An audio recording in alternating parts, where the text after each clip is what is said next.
Episode 223 of the Bevan James Eyles Show, the key to setting up a passionate life.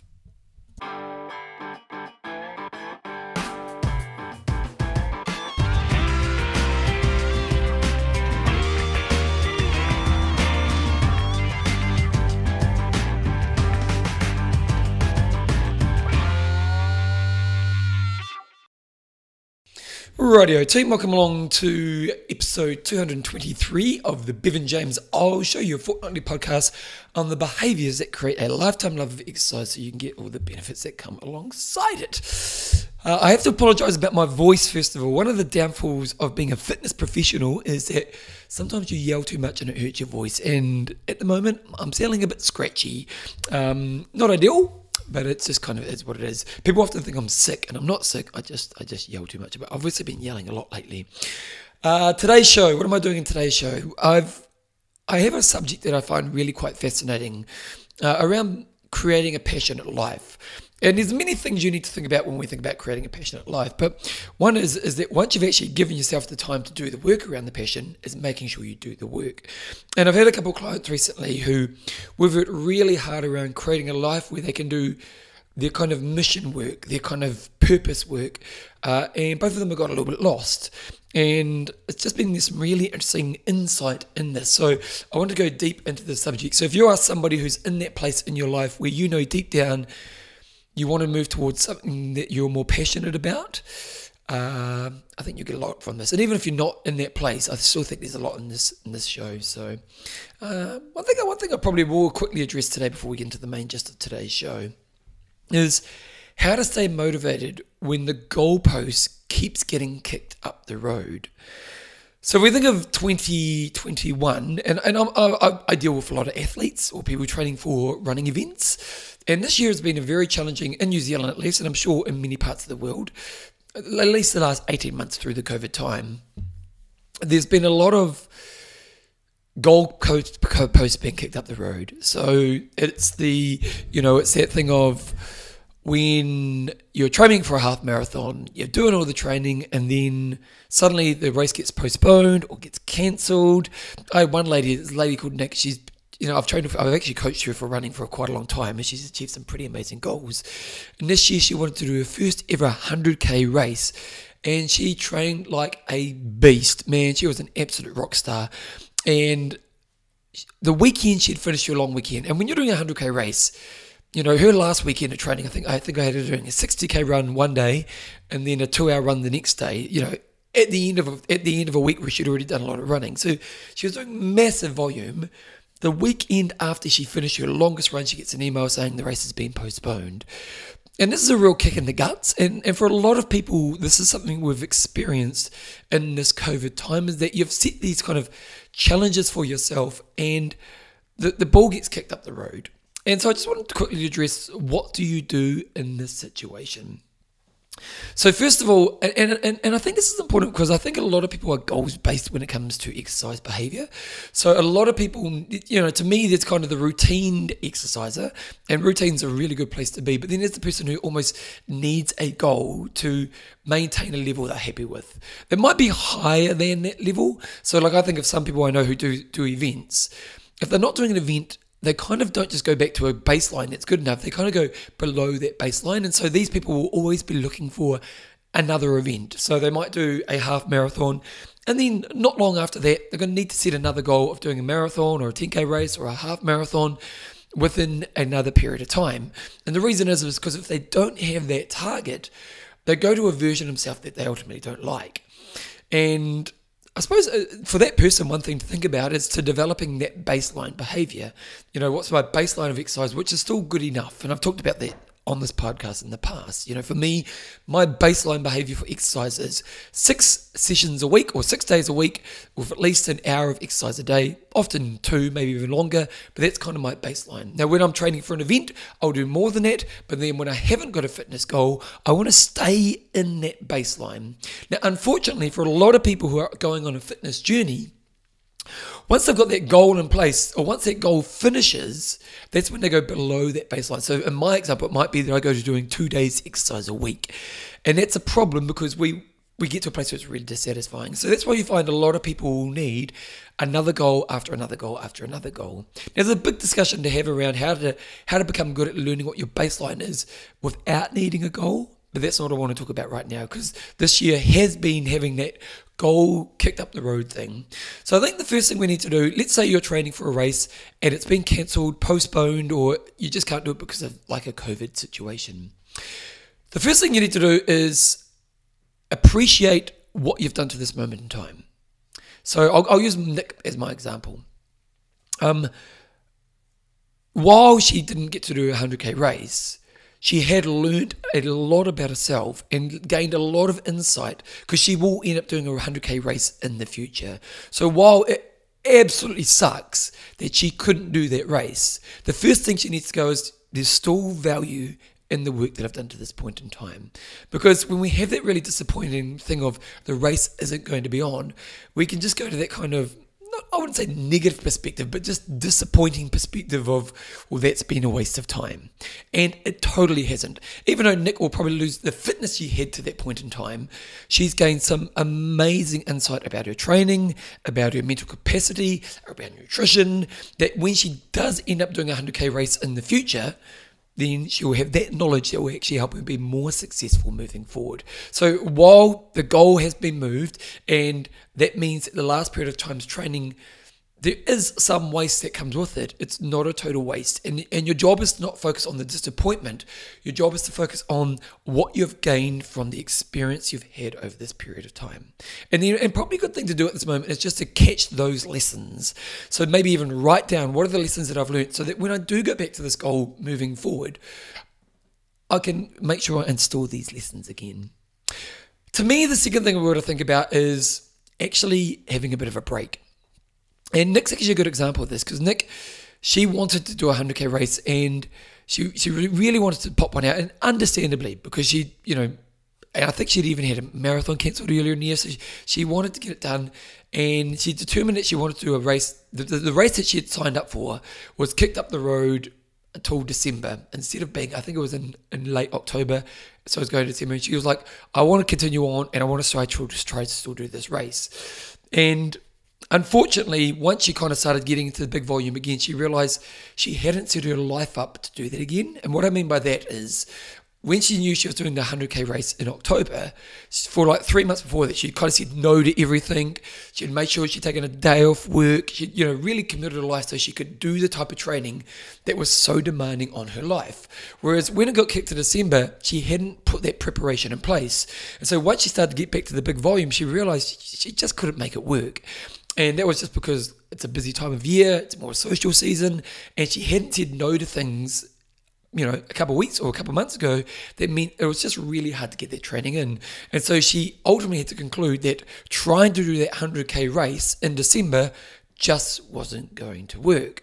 And I think maybe if her and I spend a bit more time going, actually, let's just have a moment to have a break, and then we can reassess. Now, what we want to do in that break time is have a moment to breathe. Because I think what happens is, because the goal's been kicked up the road, we just instantly are trying to find the next thing to fill that gap. And when I say have a moment to breathe, it doesn't have to be long. Like, you don't need 6 weeks off. But I would say aim to have a couple of weeks off where you really pull back on your training and you almost have a mental and physical recharge. Because we want you to get to a place where you can make a really good rational decision around your next goal. So when you want to look into, so once it's been kicked up the road, the first thing is just go, I'm going to have a breather, I'm going to relax, and I'm also just going to enjoy that downtime. Then once you've done that, which should be no more than a 2-week period, then you want to reassess what is the right goal based on where I am right now. So for example, if you've trained to do a marathon, but you've got, like Nick, you've got a busy period of time coming up ahead in front of you, doing a marathon in the next period of time is probably not wise if you've got life, Christmas, and all these things in front of you. So you've got to go, what's the right goal right now? Now, in this COVID time, hopefully we are, in all parts of the world, hopefully we're moving forward from the place where races can be cancelled or events can be cancelled. But what you could do is you could set up a challenge that's not dependent on an organisation being able to put an event on that day. So you could set up some kind of challenge. It might be that you aim to do a marathon over the weekend in the running example, or you just create some kind of fun challenge that you can still work towards that will still give you a sense of goal achievement, but it's not so reliant on somebody else controlling or an organization putting that on for you. So that way, at least until we get to the other period of this time where we know that you can pretty much, if you sign up for a race, it's guaranteed it's going to happen. You could look for a challenge that's going to give you the rewards and the challenge that you desire, but it was also not under threat of not actually happening. And ways you can do this is you can include your friends, so it could be the people in your community around your movement. You could talk to your coaches and mentors. You could create some kind of crazy little challenge, like a guy. One of the things that a lot of people were doing in the lockdown was run a marathon over 24 hours, and you basically had to run something like about 1.5 K an hour. Just those kind of fun challenges that are a bit more different. Or it might be going away for a weekend with friends and putting on your own little event that you and your friends are just going to do together. And what you're doing there is you're giving yourself control of the goal. And this is a really important thing to think about in this moment, because unfortunately, races can be cancelled or events can be cancelled over this next period of time. And I think if we look around the world, that's going to be happening less and less. But if you can have more control over your goal, then there's less of a chance of you having more disappointment that it's going to be kicked up the road. Now, in regards to having control of your goal, you still need to make it really exciting and stimulating. Like just to say, go and doing a marathon by yourself, for some people that's going to work, but for most people it's not.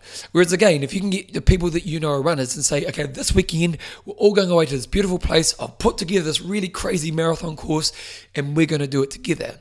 That's going to be a bit more appealing. So when you think about the challenge you're going to put in front of yourself at that time, make it sexy. Make it really appealing. Make it a bit crazy. Just make it so that there is a challenge that you actually want to do, not just some box you're going to tick off that's ultimately not that stimulating.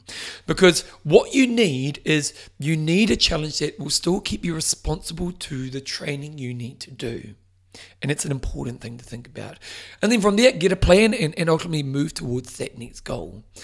There's probably some other things you want to do around this, but I just thought I wanted to share a couple of little things to think about. So again, just to recap, if your event or whatever you're training for gets cancelled, acknowledge the gains you've gained in the period of time up to it.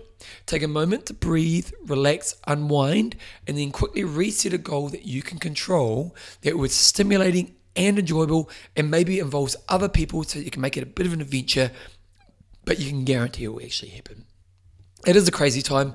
I know, let's be honest, we're all over this whole COVID thing, and it doesn't look like we're heading in the right direction.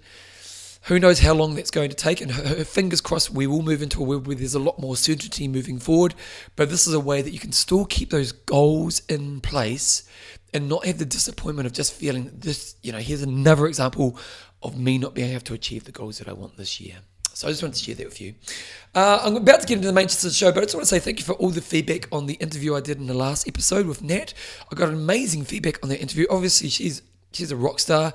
I really want to promote her because I think she's doing really important work, and the feedback I got on the episode was pretty phenomenal as well, so that's really cool. If you want to support the show, one thing you can do is you can become a patron of the show. All you need to do is go to bevanjameseyles.com, and then each time I release an episode, or you go through the process, sign up, and each time I release a show, you donate a little bit of your hard-earned money my way. Also, when you become a patron, you get a Bevan James Eyles Show nickname, and there's a few other people who are already patrons. This is Adam Ironheart Philby. We've got Jaron Cool Calm Collected Becker. We've got Belinda Happy Hardcore Thomas. Emily I've Got to Wear Shades Cargill.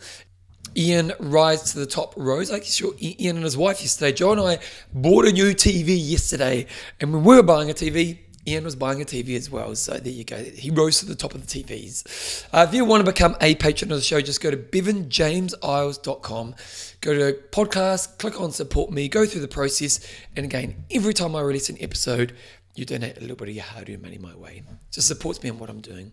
Right, let's get into the main gist of today's show.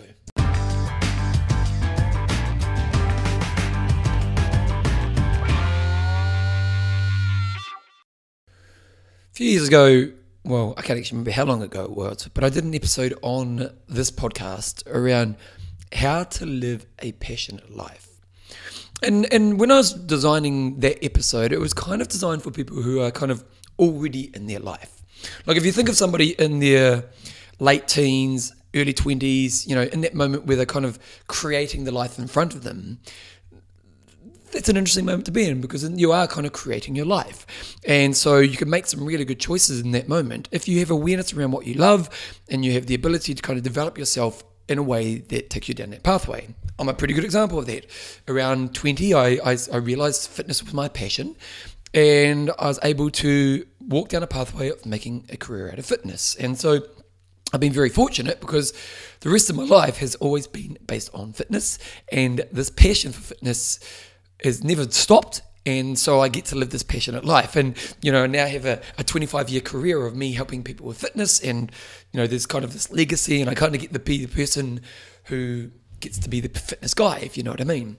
And so when I was designing that talk around living a passionate life, I wasn't designing a talk for those people who are of that age. And if I were to talk to people of that age, I'd probably say, really make sure you spend some time trying to understand what your passions are as you make decisions moving forward.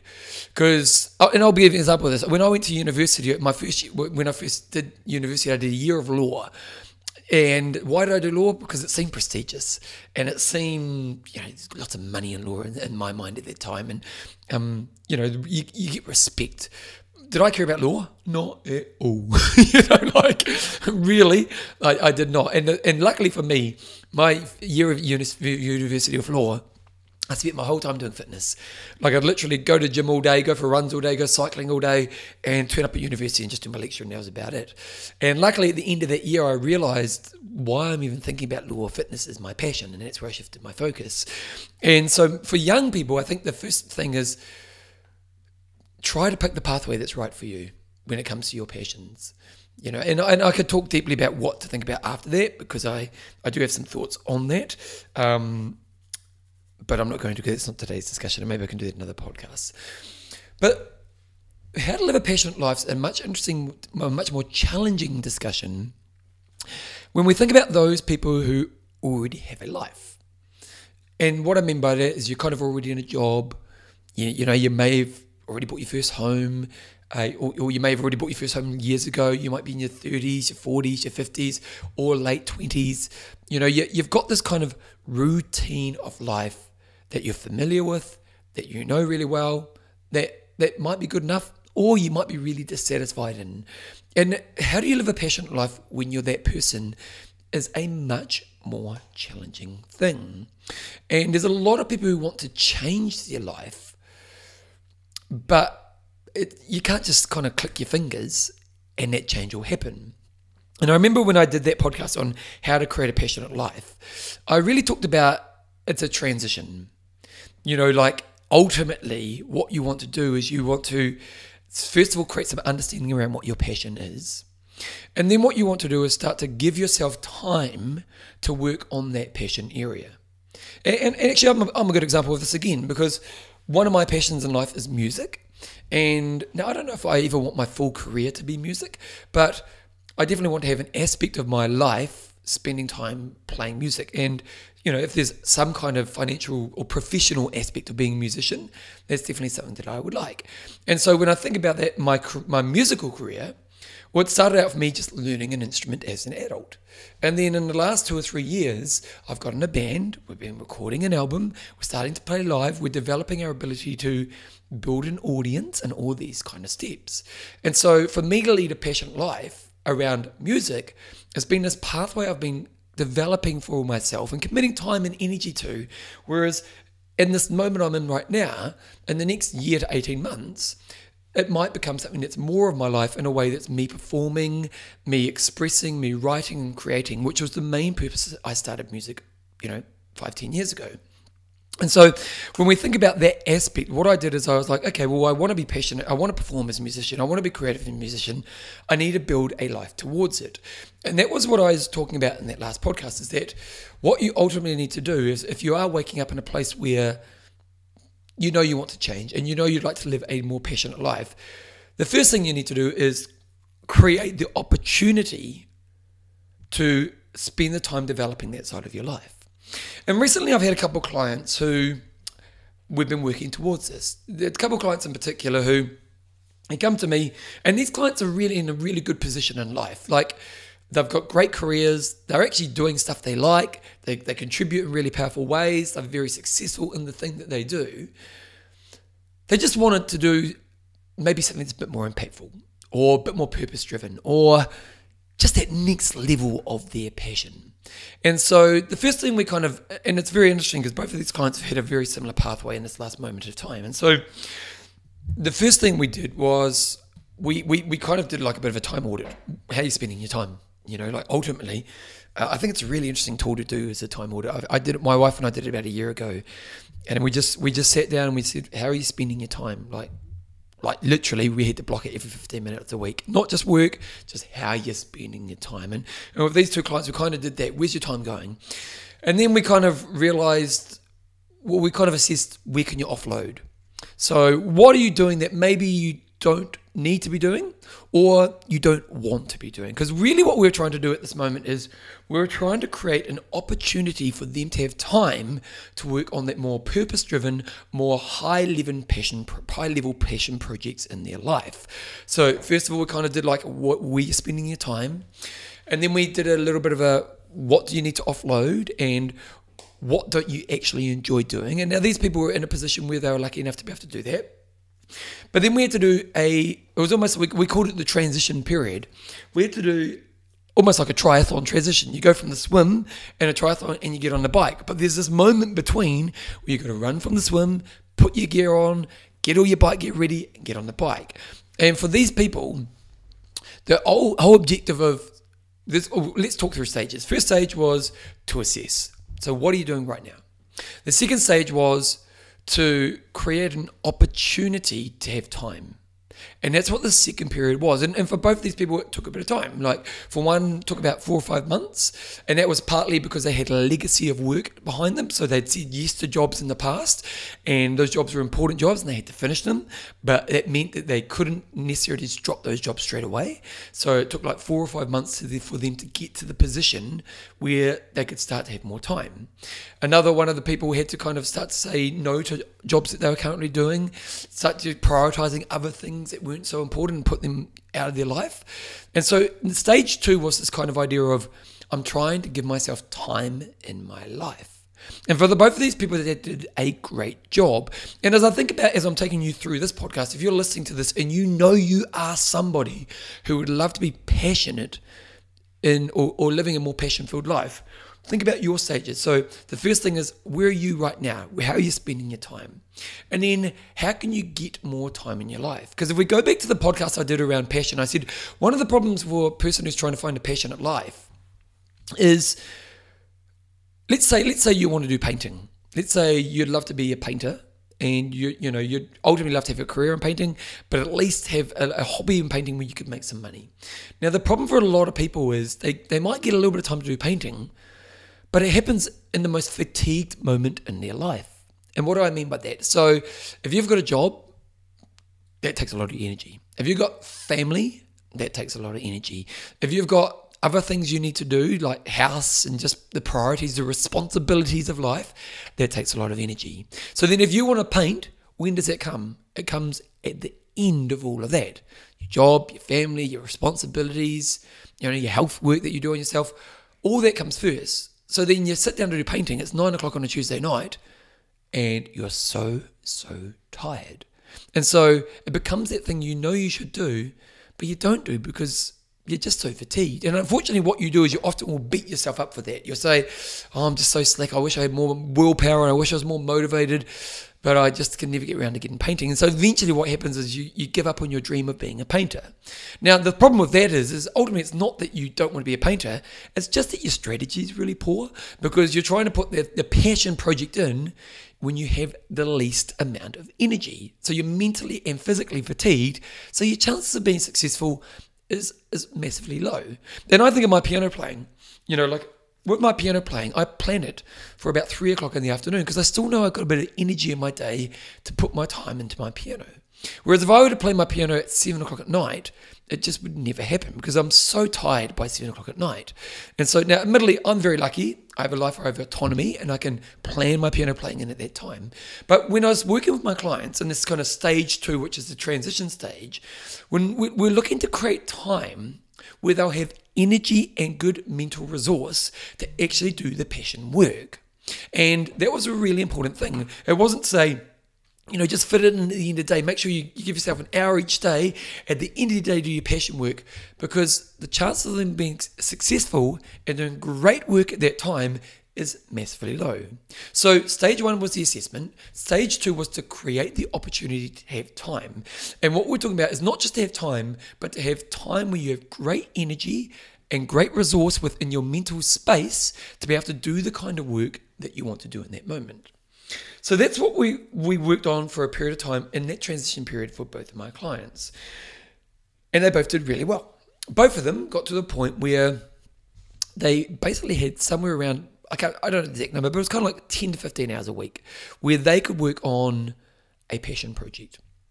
And a passion project in a really powerful way. Like one of the things I feel very lucky in my life in that is that I'm the guy who gets to write the book. I was speaking to one of the patrons of the show, actually, a lovely lady called Sarah Jane this morning. Sarah Jane is this beautiful woman. She's ambitious, strong, a great female role model for many people in the world. Just got a really lovely soul. And we were just talking about life this morning, and she asked me what he'd been up to, and I was just telling her about my book project. And I was just saying how my book project is, I'm really passionate about this book that I'm creating right now, and I really believe in it. I believe the message is so important, and I believe that it can really have an impact on the world. And I was telling her it's a project that by the time it comes to the market, it would have been 2 years of work. And I've probably averaged out over 2 years, probably around 7 hours a week. So actually, I'm going to pull a calculator out right now. So if I go calculator, if I pull my calculator up and I go 7 times 2 times 2, I've probably spent over 700 hours on this book. Now, I'm also going to spend, because I want to self-publish it, because I want to have control of my business model. I did get offered deals from publishers, but I wanted to go self-publish it because I want to control the business model.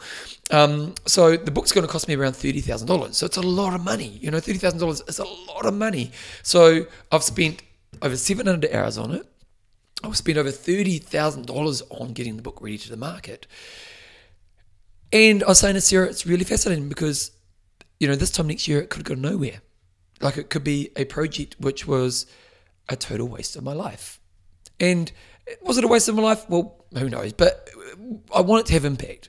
I want it to help people bring exercise into life and love exercise. And that's the objective. So and let's be honest, but like the 2 projects in my life right now are definitely throw mud at the wall project. I've got an album for a band. Let's be honest. How many musicians have put music out that never goes anywhere? Now, I'm putting my hand up saying I'm going to try. And I've got a book. How many books get published every day that nobody ever hears about? Thousands and thousands. Both of my big kind of passion projects are throw mud at the wall projects. And I'm going to give it my best. I really am. But there's a chance this time next year you'll be listening to this podcast and kind of didn't go anywhere. And the thing I feel very fortunate about in my life is I'm lucky to be the person who does that. I'm lucky that I can spend 700 hours on this book project because I believe in it and it's a passion that I really believe in. And ultimately, that's what we want to think about with that time we give ourselves. Now, don't get me wrong, I do want to make money from the book. And the reason I want to make money from the book is, well, obviously there is a financial reward for me personally, but I'm a big believer if I can make money, I can buy a bigger audience. There's a clip that I have of the crocodile hunter, and it's amazing. It's such a beautiful clip. And he talks about how he wants to make as much money as possible. And he's like, in a crocodile hunter kind of way, and he says, do I want to make money? Oh, I want to make so much money. I'll make money. I'll take money from you any way possible. And why? Because I'm going to buy wilderness land. And as more money I can make, the more I'm going to have to look after animals. I'm going to have to land. I'm going to have to nature. And that's kind of me with, I want this book to make so much money. Don't get me wrong. I want to make so much money because if I can make more money, then I can help more people with exercise. And that's my mission. That's my purpose. That's what drives me. And what was the point of sharing all this with you? Well, I'm lucky that I'm the guy who gets to have this project. That I've got this book project because I've given myself the time and resource of my life to be this guy.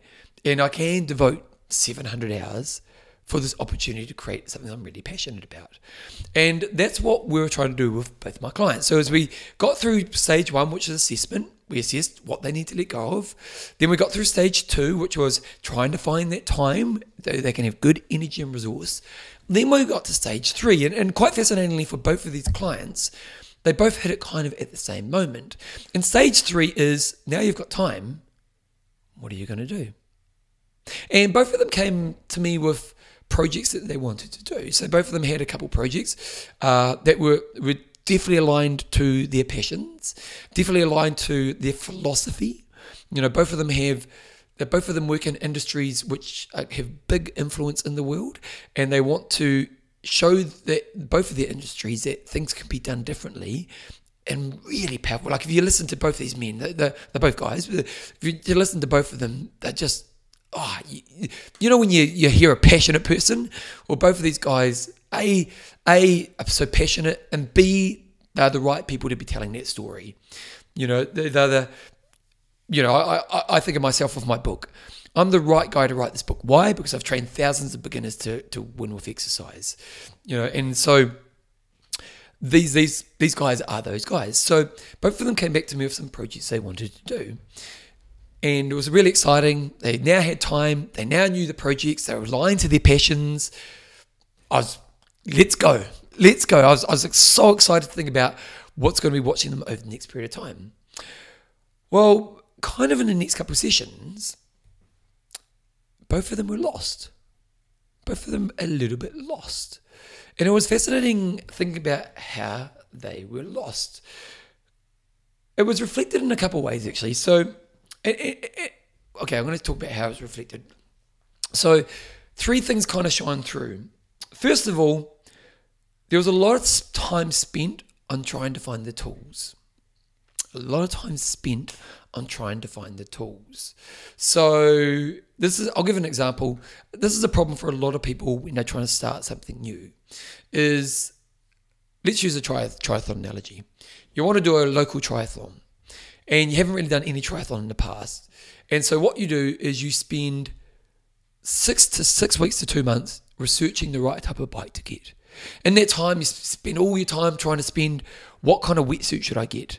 You spend heaps of time trying to figure out the right running shoes. And then once you figure all that stuff, then you spend another 2 months trying to figure out the program you're going to get. And you know what you haven't done? You haven't ridden your bike, you haven't been for a run, and you haven't been for a swim. And this is a big problem for a lot of people when they're trying to start a new thing, is they spend all their time trying to figure out the tools. And while tools are an important part of a journey, I think often what happens is, I'm going to go deeper into this in a second actually. Often what that is a reflection of is that you're actually just a little bit lost on how to start. You're actually a little bit lost on how to start. And so because you don't know where to start, you put all your energy on the things that are solvable right now. So you're not quite really sure how to start your swim, bike, run, the actual training. So it seems like a really good thing to try to figure out how to get the bike. So it's worth spending 2 months trying to figure out how to get the bike, but that's actually not starting the thing. Like realistically, if you just want to do a local triathlon, the best thing you can do is borrow a mate's bike, hire a wetsuit and go to the swimming pool, start swimming, bike and running, at an entry level place. And then as you work down that pathway, you'll figure out the gear and you'll figure out the right level of gear and so on. But often trying to find the tool is a reflection that you're just lost on where to start.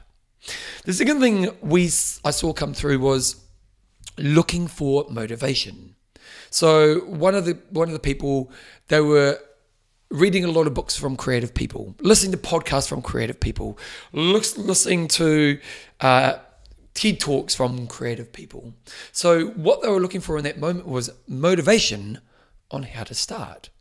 Now, I'm going to be fair to both of these people. These both are doing great. And it wasn't that there was no work done in the projects, but a lot of the energy was going on to these types of problems. So problem 1 was trying to find the tools. Problem 2 was looking for motivation. So again, trying to find an inspirational, who's the best writer? I need to listen to their podcasts because they'll motivate me to start the thing that I need to do. It might have been, let's use that triathlon analogy again. I need to listen to talks from Jan Frodeno, who's the world's greatest triathlete right now, because he'll motivate me to get out the door and train. So you spend all your time trying to find the motivation. Again, what does this reflect? It probably reflects you're a little bit lost. that you don't know really where to start. You haven't got a plan. So what do? Try to find the motivation to get started. Now, an interesting thing, a concept I have in life is this kind of concept of going back to default. And so what happened with both of these people was they got a little bit lost and they weren't certain of the pathway that they should take moving forward. And sometimes what happens in this place is because we're lost and we don't actually see progress in the area we're trying to work on, we kind of just go back to what we know. And this is a real typical thing in a change experience, that a lot of people, when they're going through a change experience, it gets hard, so they just go back to what they know in the past, even if what they know in the past they don't like. And one of the clients was actually really interesting, because one of the clients, they had this task which was a really rewarding task as in for their business, so it was quite a good financial task, but it was also a very consuming task for them. And ultimately, while they enjoyed it, they want to do less of it. So let's say they did this task 10 times a quarter. They kind of wanted to do it 2 or 3 times a quarter. So they kind of, in that stage 2 transition period, they said no to a lot of people moving forward. And they had created a place where they didn't have to do so much of that as they were moving more into stage 3, which was doing the project. But because they were a little bit lost, one of their meetings, they said, I'm kind of going back to my database and just saying, I'm available to do some of this other work again. Now, this is a really fascinating thing, because what happened was because they were a little bit lost, they opened back up to their old things that they did, that they tried to move away from in their transition period. Like in their transition period, they were trying to move away from doing this kind of work. But when they got to stage 3, which was doing the passion project, they were getting a bit lost. So suddenly going back to default became appealing. And we often see this a lot in times of change, that when times of change happen, times of change is hard. And sometimes people are lost. So what do? They just go back to what they used to do. And this is a problem that they face. So these are some of the problems that I was seeing from both of these clients. This kind of need to find the tool, or spending your time trying to find the tool, looking for motivation, going back to default. Actually, one of the other things is spending a lot of time on solving a problem that actually isn't that important for the overall scheme of things. So I think that probably sits within the tools, looking for tools. But maybe even when you have the right tool, spending way too much time, let's say you get the bike, but then you spend all your time learning how to do bike maintenance instead of riding the bike. And this was one of the other problems that I saw. So these are some of the problems that we had. Now, why do we have these problems? Well, fundamentally, for both of these guys, we hadn't developed a very good project plan. We hadn't developed a very good project plan. And this is probably stage 4. So what are my stages? Stage 1 is assessment. Stage 2 is getting time. Stage 3 is having time. Stage 4 is developing your project plan. And probably 2 things I want to say around this is giving yourself the right motivation around it, first of all. I think I talked recently about one of my clients who was trying to get time, similar to this actually, trying to get time, and then he got the time and he was a little bit lost, and so we called it the meeting the Prime Minister time, that he wanted to do a project that was so good he'd meet the Prime Minister. I had another client recently who were trying to work on their budgeting skills, and we tried for a couple of sessions. It was like, we need to get this budgeting habit in place, and it just wasn't happening. And then they told me they really want to get to a place where they're doing business in their life. And I said, okay, well, let's not call it budget time. Let's call it building your business time. And once we got that kind of perspective of building your business time, I got an email a few days later saying I've done my first budget meeting. So finding the right framing around how you call that time is an important thing to do. So that's the first thing. Then you want to develop your project plan. Now, when it comes to developing your project plan, there's probably a few things that we need to acknowledge. You may not know exactly all the steps you need to take. So it might be worth investing in a mentor or someone who's gone through a similar project that you're looking to take right now, and spend a bit of time with that person developing your project plan. Now, what we don't want to do is use them like for motivation or use them to find the tools. We want them to use them to develop your project plan. So an understanding of what are the steps that I need to do to get me from where I am right now to the input I'm hoping to achieve. And again, I'll use my example with my book. So when I sat down, 18 months ago to go write my book, I had my project plan in place. I was like, okay, what are the steps that I need to create to write this book? Well, first of all, I've got to write a book. There's no point worrying about the cover of the book, the name of the book, how I'm going to get it published, how I'm going to market it, if you haven't got a book. So the first step was give myself a year to write the book based on the time frame I had. So that was my first step. Now, that step finished kind of early this year. Then I had to figure out my business model and what kind of publishing model I want to go through. Did that. Then what I've done is now my book's with my publisher. My next project is I'll do a course of the book. So currently I'm filming the videos for the project for the course of the book. Once I've done that, I've got to record the audiobook. So there's this real clear pathway of the actions I need to take to get the book to the place where I need it to be and the business model I need it to be by April next year, because that's when the book will come out. So you want to develop a pathway and a project plan that creates really clear steps. And I think one thing that's really important here is that the steps are in a logical order based on the work you need to do. Because what a lot of people do when they develop a project is they get caught up in the wrong step at the wrong time. So, I could have spent all my time trying to design the cover of my book for 3 months, got all the photos done, got all the name of the book done. Whereas if you haven't got a product, who needs to worry about that? Actually, my band's a good example of that. Dave in my band, he was about a year ago, he's like, well, we need to really start pushing social media and really start, getting an Instagram account going. And I was like, mate, we haven't got songs. What's the point in developing or spending all this time on social media and stuff until we've got an album out there? We need a product first. And so, he kind of got that. Like, if you look at our band's social media right now, it's pretty Mickey Mouse because we haven't spent much time on it. And why is that? Well, we need to spend all our time on recording songs and getting it ready. Now, we've finished our song recording now, so now we need to go into stage 2 of our project plan. And that will be starting to get social media, starting to get database kind of collection mechanisms sorted, started your marketing plan and so on. So that's the first thing is your project plan needs to think of the steps you need to take that will build you towards the end point you want to take. And it's a really important thing to think about, because what you want to do is, let's say you've given yourself 10 hours a week to do your passion project. Well, ultimately what you want to understand is, how am I going to spend that 10 hours this week? Now, once you've got your project plan in place and the steps in place, one important thing, and that's kind of what I'm touching on just before, is always understand I want to put all my energy into solving the problem I need to be solving right now. So for me with my book right now, the main thing I've needed to do in the last month is get my video course created. And I've had over 70 videos that I'm doing for the course that sits on top of my book. Now, in the last month, as of today's recording, I've got 4 videos to record. So in the last month, I've managed to record over 60, I think about 68 videos. Now, I've been focused like crazy, and I've done all that work in this last month. Now, if I was then focusing on getting the cover of the book sorted, making sure the name was right, starting to network for my marketing and so on, that wouldn't have happened. And I love this idea of what's the right problem I want to solve and how do I put most of my energy into that problem right now. Now, sometimes you will have to put a little bit of energy forward into future steps, but the majority of your energy needs to go on that right problem right now. From there, what you do is, I love the idea of setting objectives. So each week I look at my project. So my goal is to have so I'll talk you through this. My goal for my book is to have, I'm just pulling up my little book here. Here we go. So my goal for my book is to create, let's see, I've got my little goals here I'm just pulling up. So let's have a look here. To have a book that can create a platform and a business that helps non-exercisers have a lifetime love of exercise. That's my goal.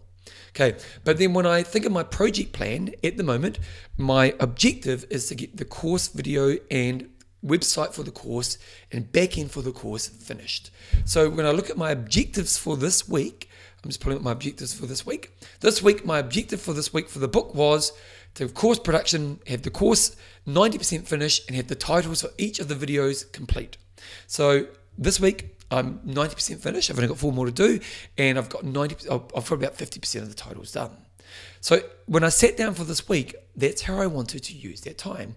Now this week, I gave myself a bit more time, probably about 15 hours for coursework. So as you can see, when I sat down for this week, there was a really clear pathway of how I was going to use that time for the step that I'm in for the overall project that I'm trying to achieve. Then what I do is each day when I sit down to, like on Tuesday, I gave myself 4 hours work for video work. I had quite a bit of time to do video work.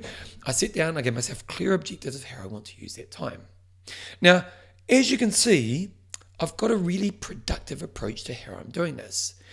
And this is really important because what's really rewarding about, or really what really works about this strategy is each week, at the end of the week, I see I'm moving closer and closer to the completion of the goal that I'm trying to achieve. Like in April, my book is going to be ready for the market. And it's because in the last 2 years leading up to this book, I've understood my project, I've understood my goal, but I've created a really wise and well thought out project plan which sees all the steps I need to take and when I need to spend those steps and what I need to put in place to achieve those steps. Now, sometimes you don't even do all the steps. So like, for example, with my book, once I've written it, I didn't want to sort out the copy editor. I didn't want to sort out the proof. I didn't want to sort out all those steps. So I went to a company who looks after all that for me. So sometimes in a project, it's not always about you as well. So that's something to think about. What you want to be doing is you want to be seeing real progress on your work each week. And if you can give yourself time to do that, then what you will do is a couple of things will happen. A, you'll be moving towards completion. So me, I'm going to get the book out there. Me, the album's going to come out probably around the same time as the book. So there's going to be a completion. But C, was it A or B? I can't even remember. B, I'm going to say B. B, you'll see momentum. You'll see that you're actually doing the passion work. And to be honest, while the completion is really important, like while I want to get this book out there, I love that. Going back to my conversation with Sarah Jane, how I'm very fortunate to be the guy who can actually just spend 2 years on a project that he believes in, where there's a risk that it doesn't actually go anywhere. But at the same time, I really, really love the fact that I'm the guy who gets to spend, a year thinking about the problem I want to solve. Or I can get to sit down, on an afternoon and spend 90 minutes just writing and thinking about how do I make people passionate about fitness. And while the project's important and it's a sense of mission and purpose, and I really hope it's going to help people, to me, the greatest reward in life is spending your mind space in the thing you want to be doing. And so when I think of the last 2 years of my life, a lot of my time, that 700 hours I've spent, it hasn't been a job. I don't think, oh my God, I got to get up and write the book today. I'm like, man, I get to spend more time thinking about the thing that I'm passionate about. And that's what we want to think about in that time. As much as you need a project plan, it is trying to get you to an end point, and you do need to set objectives and stepping stones that are wisely thought out. Ultimately, we just want you spending your time that you have in that time being passionate. Like for the 2 clients I have, they are very passionate people, and they are the right people to have a massive impact on their communities in really powerful ways. And all we're trying to get them to is that we're using that, and they're both very intelligent people, to use that intelligence to spend their time actually just thinking about the thing they're passionate about and developing the workflow that sees progress forward. Not the tools, not phoning motivation, or not going back to work in the past that they know that they have.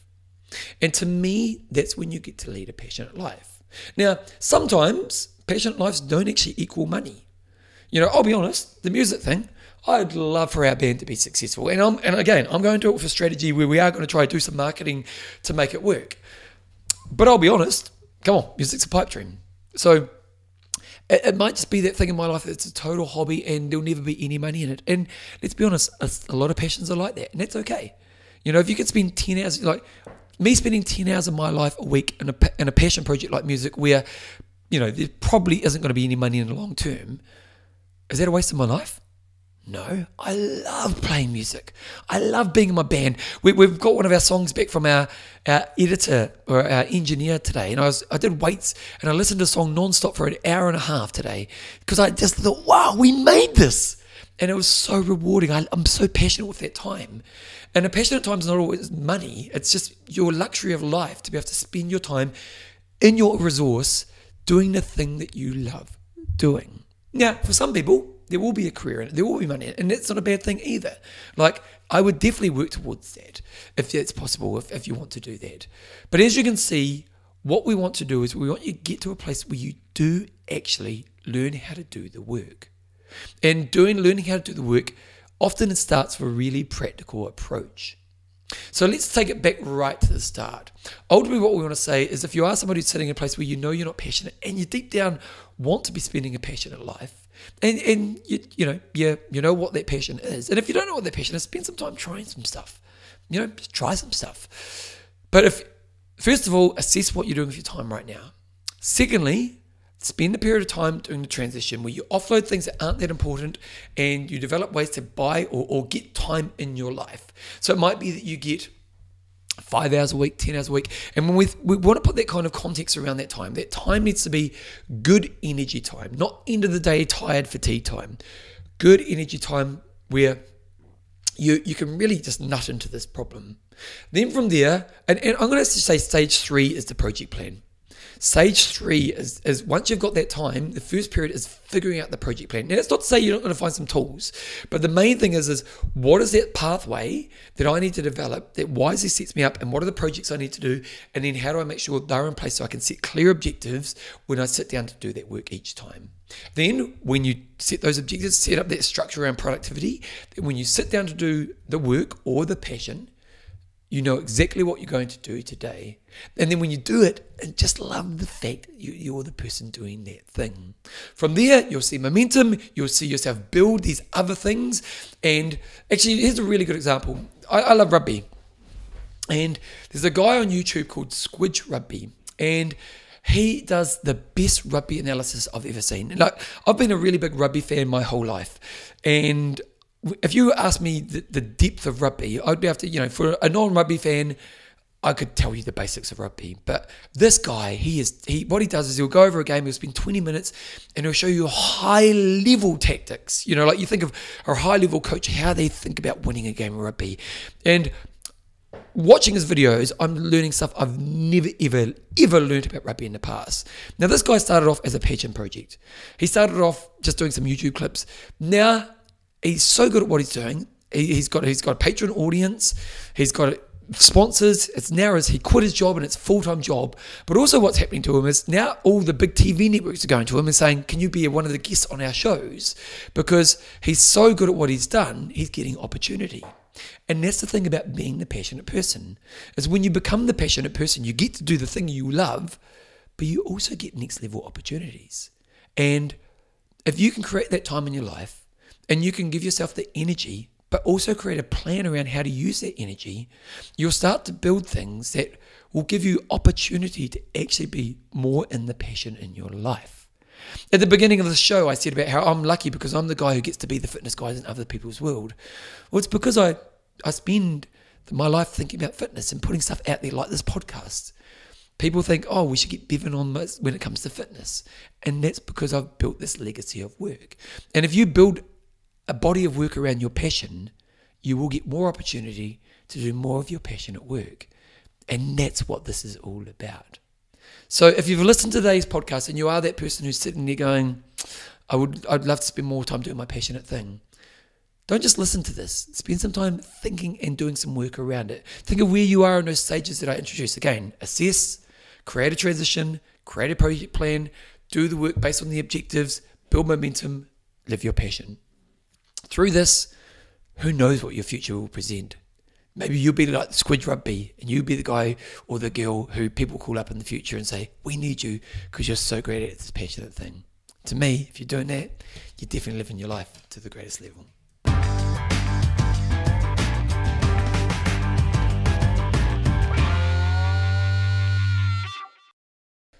Right, team, hopefully you enjoyed that little talk about passion. I do think, like when I was younger, I always talked about, freedom's always been the thing I've chased. And freedom, when I was younger, was very much about finding money. It was very much about nobody owning me. But as I've gotten older, it's the freedom to spend your time doing what you love, but thinking about what you want to think about. To me, that's the ultimate freedom, isn't it? As I said when I was talking about writing my book, I love the fact I'm the guy who got to spend a year thinking about how do I solve the problem of getting someone to love exercise. And those creative moments where you have to creatively think through how do I solve that problem and then how do I express it. You have that moment of reward of creatively working through that problem and cracking it. It's pretty cool, isn't it? And if you live your life in the area that you're most passionate about, thinking about that passion and growing with that passion and evolving with that passion, that's a pretty rich life, isn't it? So hopefully today touched on some notes that can help you if you are in that place. Think about that stuff. Okay, if you want to become a patron of the show, actually one thing, if you want to run 5Ks and you'd like me to guide you through the journey, I have a product called My 5K Dream. It's an online version of how to get you to run 5Ks, but it's not just like a program. It's a program. I have videos for strength. I have videos for flexibility. I have videos for yoga. I have technique videos. I have women's needs videos. I have what you need videos. I have explainer videos. But also what I have is weekly mentoring sessions. So basically it's me taking you through mentoring each week in your journey to guarantee you'll be successful along the way. It's a great product. If you want to run 5Ks and you're not exercising, go to my5kdream.com, sign up there. There is a price, but I'm really proud of the product, and people who get signed up, I've been given really great feedback on it. So if you would love to run 5Ks, go to My 5K Dream. Also, if you want to become a patron of the show, go to Bevan James Eyles, go through the patron process, and you support me in what I do. And for those who are patrons, thank you very much. Lastly, if you also want to support the show, go to your podcatcher and just do some feedback on the latest or just on the podcast in any way, shape, or form. Anyway, I'll be back in a couple of weeks. I'll be an interview show. I'll get some great interview for you. So see you in a couple of weeks. As I always finish at the end of the show, keep being you.